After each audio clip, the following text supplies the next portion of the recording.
Hello guys, in this video we are going to see that the how many types of the air inlets are there, supersonic air inlets.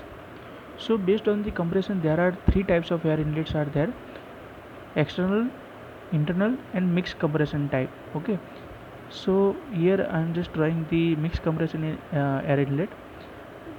Ignore the dimensions. So as we all know, in the supersonic air intake the compression take place through the shock waves.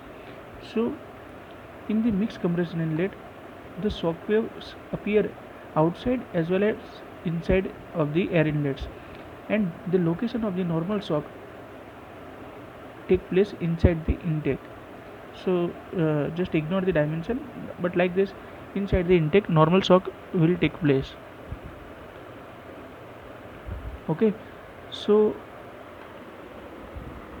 now we will see the internal compression air inlet. So in the internal compression of air inlet, the overall compression take place inside the intake.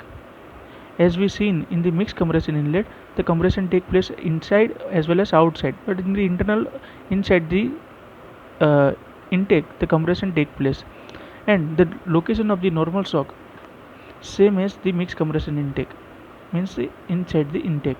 Now we see the external type of compression inlet. So in the external compression inlet, the location of the normal shock attached at the cowl, uh, this is the cowl lip, and the shock appear like this: the first oblique shock and the normal shock. The first shocks depend on the design, and like this, at the cowl the normal shock will appear, and the normal shock location at the external side, not inside the air inlet. So these are the just basic difference between the types of inlet.